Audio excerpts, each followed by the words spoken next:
Eu, Paulo, escravo de Deus e apóstolo de Jesus Cristo, escrevo esta carta.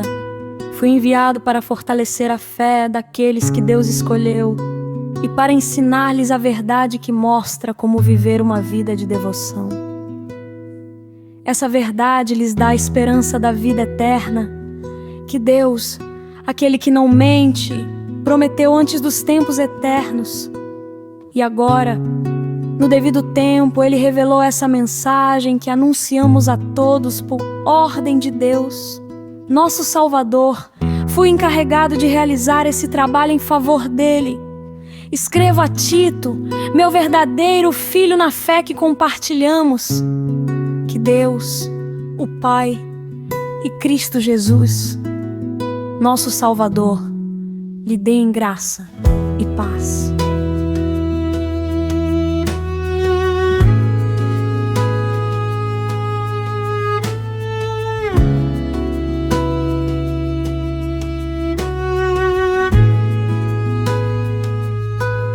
Deixei-o na ilha de Creta para que você completasse o trabalho e nomeasse presbíteros em cada cidade, conforme o instrui. O presbítero deve ter uma vida irrepreensível. Deve ser marido de uma só mulher e seus filhos devem partilhar de sua fé e não ter fama de devassos nem rebeldes. O bispo administra a casa de Deus e, portanto, deve ter uma vida irrepreensível. Não deve ser arrogante nem briguento, não deve beber vinho em excesso, nem ser violento, nem buscar lucro desonesto. Em vez disso, deve ser hospitaleiro e amar o bem. Deve viver sabiamente, ser justo e ter uma vida de devoção e disciplina. Deve estar plenamente convicto da mensagem fiel que lhe foi ensinada, de modo que possa encorajar outros com o verdadeiro ensino e mostrar aos que se opõem onde estão errados, pois há muitos rebeldes que promovem conversas inúteis e enganam as pessoas. Refiro-me especialmente àqueles que insistem na necessidade da circuncisão. É preciso fazê-los calar, pois com seus ensinamentos falsos têm desviado famílias inteiras da verdade. Sua motivação é obter lucro desonesto. Até mesmo um deles, um profeta nascido em Creta, disse: os cretenses são mentirosos, animais cruéis e comilões preguiçosos. Isso é verdade. Portanto, repreenda-os severamente, a fim de fortalecê-los na fé.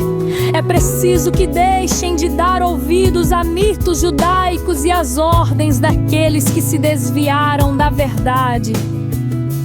Para os que são puros, tudo é puro. Mas para os corruptos e descrentes, nada é puro, pois tem a mente e a consciência corrompidas. Afirmam que conhecem a Deus, mas o negam por seu modo de viver.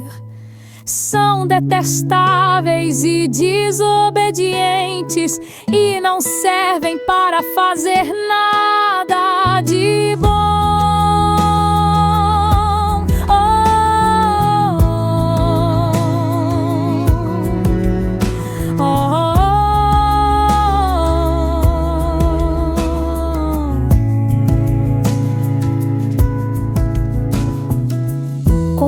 Então, Paulo instrui Tito a estabelecer líderes íntegros em Creta, que vivam a verdade do Evangelho com pureza e disciplina, combatendo falsos ensinos que desviam as famílias por ganância, para que a igreja seja fortalecida na fé genuína e na esperança da vida eterna prometida por Deus.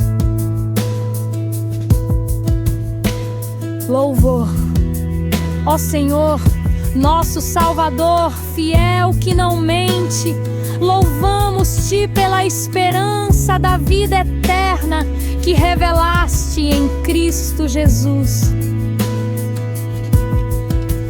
Fortalece-nos para vivermos com devoção, pureza e disciplina, rejeitando toda falsidade, e usa-nos para encorajar os teus com a verdade que salva.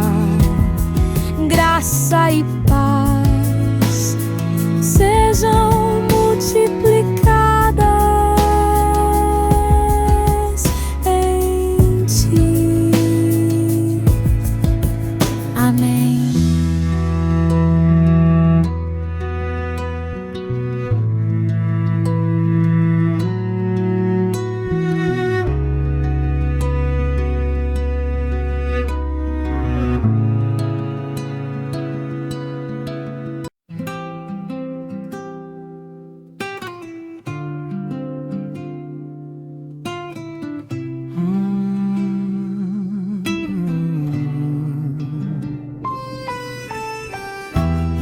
Mas, quanto a você, que suas palavras reflitam o ensino verdadeiro. Os homens mais velhos devem exercitar o autocontrole, a fim de que sejam dignos de respeito e vivam com sabedoria. Devem ter uma fé sólida e ser cheios de amor e paciência. Semelhantemente, as mulheres mais velhas devem viver de modo digno. Não devem ser caluniadoras, nem beber vinho em excesso. Antes, devem ensinar o que é bom. Devem instruir as mulheres mais jovens a amar o marido e os filhos, a viver com sabedoria e pureza, a trabalhar no lar, a fazer o bem e a ser submissas ao marido. Assim, não envergonharão a palavra de Deus. Da mesma forma, incentive os homens mais jovens a viver com sabedoria. Você mesmo deve ser exemplo da prática de boas obras. Tudo que fizer deve refletir a integridade e a seriedade de seu ensino. Sua mensagem deve ser tão correta a ponto de ninguém a criticar. Então os que se opõem a nós ficarão envergonhados e nada terão de ruim para dizer a nosso respeito. Quanto aos escravos, devem sempre obedecer a seu senhor e fazer todo o possível para agradá-lo. Não devem ser respondões nem roubar, mas devem mostrar-se bons, inteiramente dignos de confiança. Assim tornarão atraente em todos os sentidos o ensino a respeito de Deus, nosso Salvador. Pois a graça de Deus foi revelada e a todos traz salvação.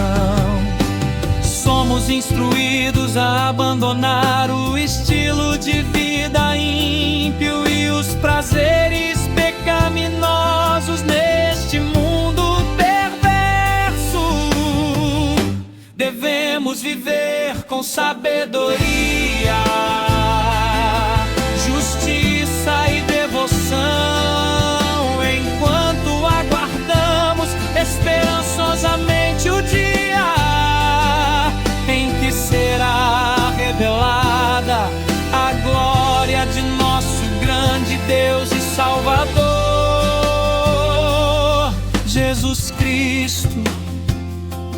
Ele entregou sua vida para nos libertar de todo pecado, para nos purificar e fazer de nós seu povo, inteiramente dedicado às boas obras.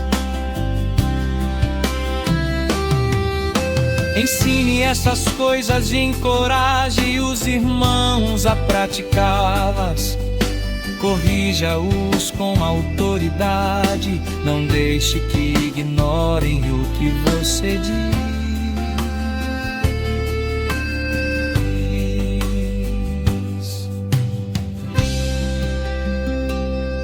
Conclusão. Este capítulo nos lembra que a fé verdadeira não é apenas palavras, mas prática diária.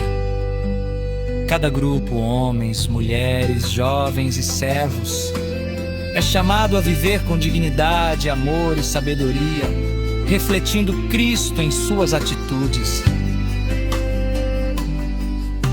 A graça de Deus nos ensina a renunciar ao pecado e a esperar com esperança a glória futura de Jesus, que nos purificou para sermos seu povo dedicado às boas obras.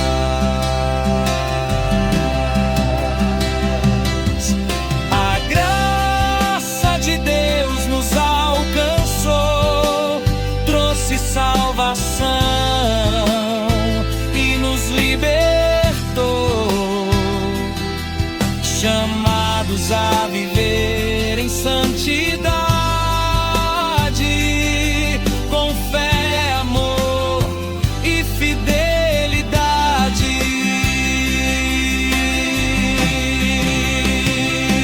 Jesus Cristo é nossa esperança, nosso Salvador, nossa herança. Ele nos purificou, seu povo santo nos formou.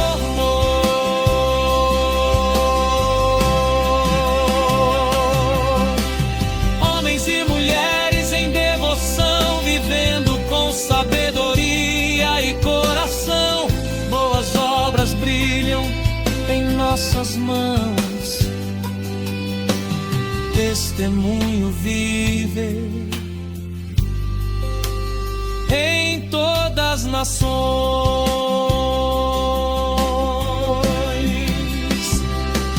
Jesus Cristo é nossa esperança, nosso Salvador, nossa herança. Ele nos purificou, seu povo santo nos formou.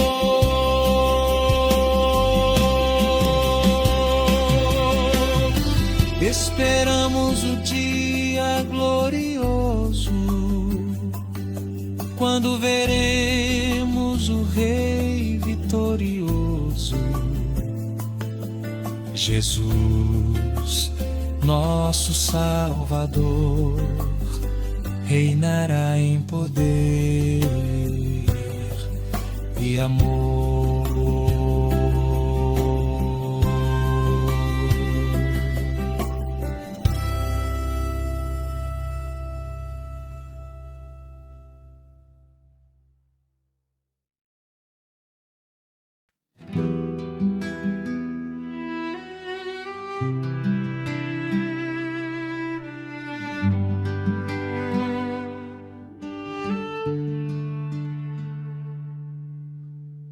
Lembre a todos que se sujeitem ao governo e às autoridades.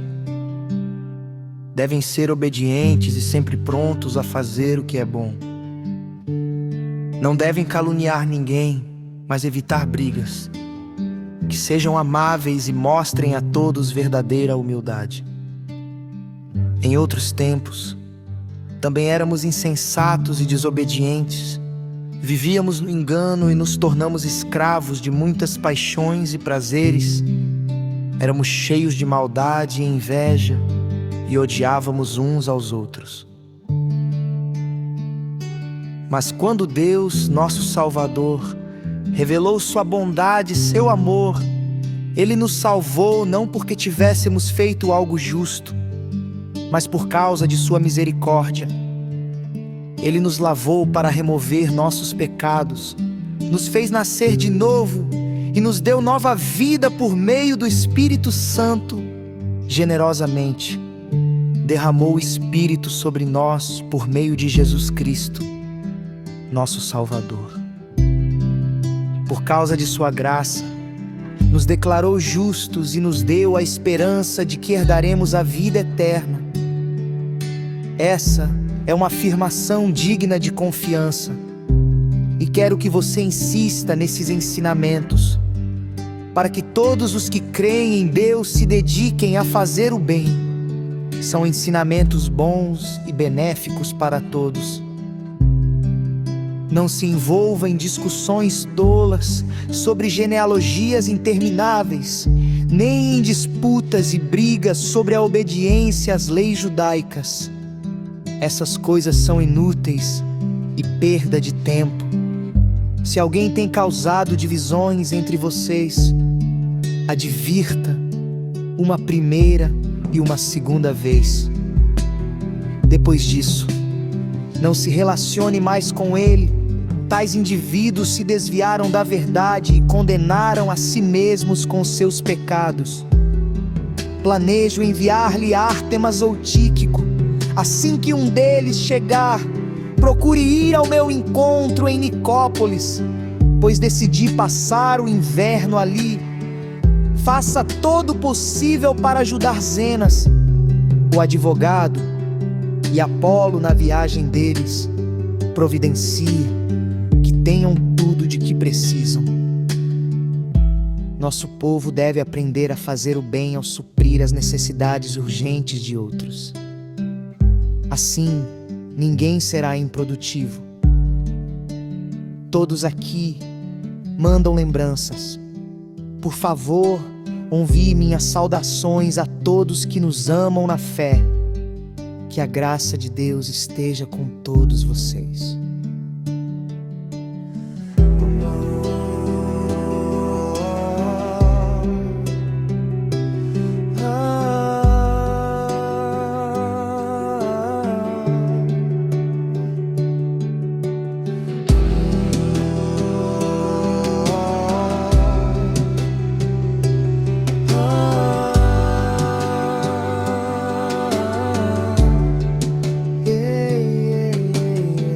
Esse capítulo nos lembra que a vida cristã não é apenas sobre fé, mas também sobre prática, obedecer, ser humilde, evitar divisões e dedicar-se ao bem.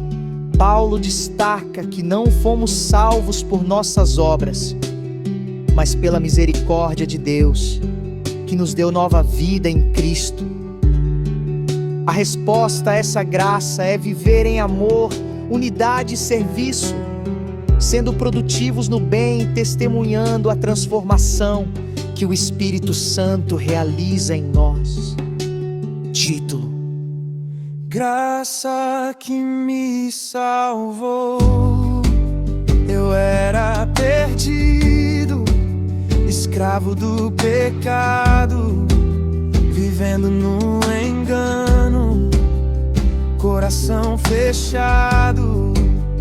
Mas tua bondade me alcançou, tua misericórdia me libertou. Graça que me salvou, amor que me transformou.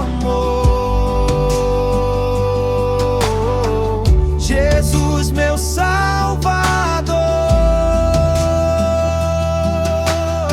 nova vida me entregou. O Espírito Santo Deus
pelas obras que eu fiz, mas pela graça que vem do teu amor.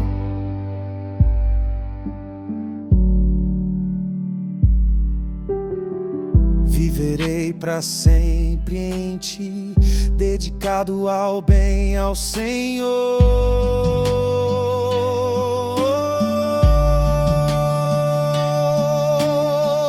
Graça que me salva,